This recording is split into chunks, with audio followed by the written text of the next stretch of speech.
y'all, welcome back to my channel.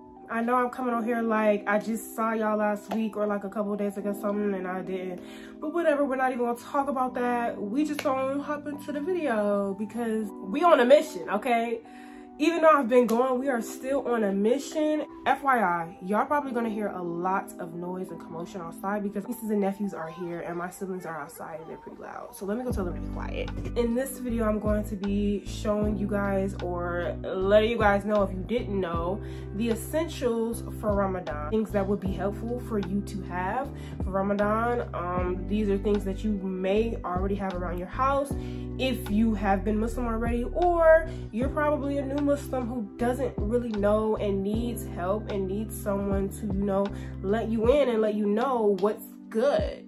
So that's where I come in. If you are already a Muslim and you've been Muslim for a while, you're probably like me and you've never had to like go out and you never went and got your own things for yourself, for your person, but you have them around the house.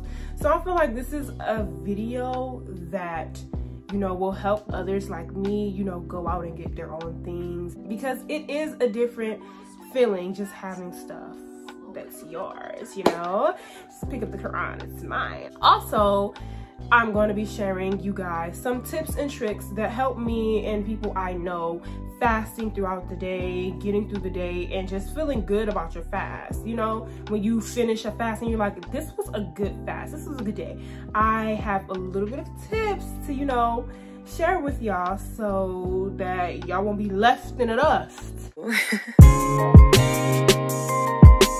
So of course, the first thing that I will say is very important and very essential during Ramadan, just to keep your worship going, is a Quran. Now, this is my personal Quran, and this one I got it from this website called Sirak, or no, not Sirak, baby. Sirat or something like that. And I will link it in the description box below. When I was checking this out, this was the last one in this color, and then when I went back maybe like a week later, they were all sold out, but I don't know, this was like maybe a month ago, so they may have restocked, they may have not, but either way, I'm gonna have it linked. This one is medium and it is in the white and gold color because, you know, I love white and gold. Having a Quran is very essential for Ramadan, not only so that you can just finish reading it in 30 days, you know, but also just to stay close to Allah and kind of remind you of certain things and certain behaviors that you should have during Ramadan. It's nothing like just opening up the Quran. Every time I open up this Quran, like, it's something about it. It's something about it. It makes me feel pure and it makes me feel, you know, calm. I feel like the food part of Ramadan is like the less hard thing, but it's more so, what are you thinking about? How are you acting? How are you treating others? That's more difficult. You know, you have to remind yourself. Having a Quran will really help with this. I feel like having a Quran is very important, very essential. You should go ahead and get it. I will link this one particularly in the description box, but you can also get a Quran in person. You can get a Quran in an Islamic bookstore. The next thing that I think is, you know, very essential during Ramadan are tasbih or dhikr beads, same thing, but it's very important and very helpful to have a set of tasbih because you are going to be dhikring throughout Ramadan. I mean, at least you should. And if you already aren't dhikring, you know, when you pray, you should definitely try to implement that during Ramadan, because trust me, during Ramadan, not only are you going to be thinking about eating if you're someone who's probably not used to it, but you're probably going to be tested a lot. You know, you want to just go ahead, you know, I'm going to take a minute to myself and I'm going to subhanallah, subhanallah, subhanallah, like, yeah. What was that? Okay. But dhikr, you know, because we're on a mission and we have a goal to try to reach. Not only are you getting blessings, you're also reminding yourself and asking Allah for forgiveness or thanking Allah. With that being said, you know, get you some. By the way, these are not mine. These are my little brother's. My dhikr beads have not came yet. Amazon, what's good? Y'all like me? But anyway, they'll be here hopefully before Ramadan. We'll have you know, websites linked in the description box. Let's move on. Another thing that I feel like is very essential during Ramadan is just having your own salat rug, okay? Having your own, it's gonna cover my whole face, but oh well, I need y'all to see this. Having your own personal salat rug, mind you, they don't have to be this big. It's a personal salat rug. It's going to be in your room. I'm back, okay? I had to go tell them to quiet down, you know, keep the noise at a minimum inside voices. A personal salat rug is just very important. You just want to wake up in the middle of the night and do some witr prayers, and you want to just do some sunnahs to yourself. It's helpful to have a personal salat rug just in your room so you can not go outside. You're probably going out of your room to make wudu, but for the most part, you're going to be in your room, not disrupting anyone, not making noise, tiptoeing around the house at late hours of the night. Because who's doing that?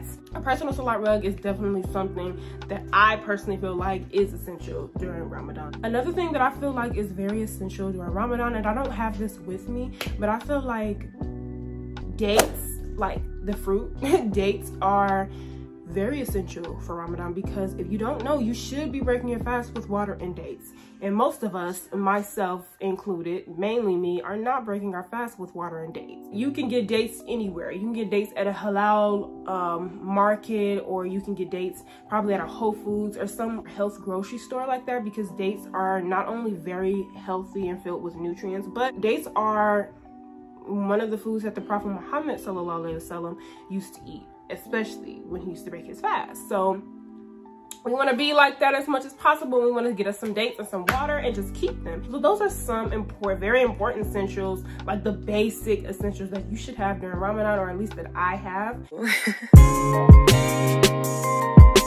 Tip number 1 for fasting is be sincere about fasting. Get your head in a space that you're fasting, and the fast is not only you abstaining from food. Think of it as a better way of life. Not only is that going to help you just keep your fast valid, but it's going to help you develop personality traits that you can keep for long term and not just Ramadan. Because again, we have to remember that lifestyle of Ramadan is how you should just be day to day. You're doing this to make Allah happy, and you know that because you're doing something for the sake of Allah and making Allah happy, you're gonna get some gain out of it. Also, I would like to say that when you're genuine about something and you really want to do something, you're more likely to succeed at doing it when you want to do it versus when someone tells you to do it. So be genuine about it, want to do it, and get inside of the, you know, the mindset and the mood to fast. The second tip that I think is very important, very beneficial, and it will really help y'all out, you know, is eating light. Like, eat light. I don't eat huge meals for suhoor. Suhoor is the breakfast, basically. I don't do that because I find that when I eat huge breakfasts, the waffles, the eggs, the bacon, the grits, the malto meal, doing all of that, I be hungry throughout the day. I be craving throughout the day, and it's just not worth it. And I feel weighed down versus what I have been implementing for the last couple of years is just eating very light suhoors. Like, I'll probably drink water or eat some fruit and drink water because that will keep me energized throughout the day. Or I'll have like a granola bar or like a breakfast bar or like a shake or a smoothie or something like that for breakfast, because I don't need that weighing my stomach down. If anything, if I'm going to get full, it's probably going to be off of liquid. Just being honest. However, I'm not telling y'all what to do. I'm not saying, you know, if you want to go ahead and get you some pancakes, some cinnamon with some, you know, butter on it, you do you. But I'm just saying though, my next point is eating light after you break your fast. So eat smaller plates. Like, make a plate that's normal size, like probably less than what you used to eat before Ramadan, because your stomach did shrink.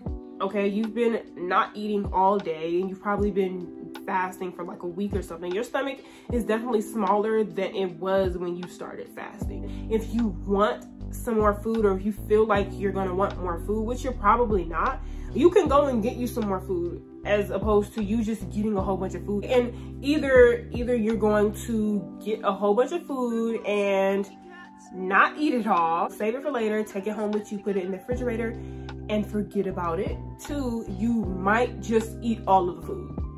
And this one I relate to the most because I'm gluttonous. Anybody who knows Fatima, they know Fatima got an appetite. Sorry, I eat. So I will eat all of it even though I don't need to, and I will be feeling sick. And your stomach is gonna literally look like a deep freezer, and you're probably gonna feel sick when that happens, and you're gonna have burps and farts and heartburns. I'm sorry, I just gotta be honest, like, that's what's gonna happen. You be way down, don't even wanna do tarawih. You doing all that when you could just ate a small plate and then went and got a little bit more food later. The next tip that I would say during Ramadan to do is remember Allah. And now this is a very broad statement, but what I mean by remembering Allah is making sunnahs, dhikring, reading Quran, like implement these in your daily routine. Like probably read a little bit before, you know, you go back to sleep after Fajr, or make a sunnah, make an extra sunnah, or, you know, make dua or dhikr throughout the day, because these things are going to help you keep a positive attitude, especially if you're hungry. You're more likely to be grumpy, but these things will help you keep a positive attitude. Listening to Quran will help you when you're fasting. And that goes to say another thing, listening to music. I'm not saying don't listen to music, because I be listening to music. It is a struggle for me to not listen to that music with that one cuss word, and I'm like, okay, I only got one cuss word in it. I'm gonna listen to it because like this is a pop. Like, what do you mean? Like, what's the big deal? Like, no, like, try to listen to music. If you are gonna listen to music, try to listen to music with no cuss words in it, or just express positivity maybe, because that's also going to keep you in a positive mindset, and it's not going to break your fast or make you want to break your fast or something like that. Like, you don't need to be, you know, driving to iftar, listen to Knock Your Legs Off, Shawty Get Away From Me. You don't want to be listening to I Got 06 on the way to, no baby. Actually, I would say instead of listening to music, listen to Quran. Like, one last thing I would like to say is, one tip is be giving. So like, when you see a homeless person or someone and they're like, oh, you have any change, spare change? A lot of us sometimes, I know I used to think like this, well, I don't know what they're gonna spend it on, so I'd rather go across the street to a fast food restaurant and get them some food instead of giving them the money for it. You know, don't do that. Just give, okay? On your part, you did what you have to do, and you gave them $1 because you could. Not only just giving out money to the homeless when you see them, but giving food, like feeding the homeless. You shouldn't want to like feed the homeless because you're like, I'm gonna document this. No, just on your own. Let me fix my hijab. Just on your own, just feed the homeless, you know, anything, an orange, an apple, just food, just give it out, you know. All of these tips will help you not only during Ramadan, but in your whole life. Like, if you're doing this stuff for 30 days straight, you're probably going to keep it up, and you should. This shouldn't be just a Ramadan thing. One last thing that I wanted to say is that, and this is, I've been holding off, but this is the surprise that I was like holding off to the end of the video. I want to do a 30 days of Ramadan vlog.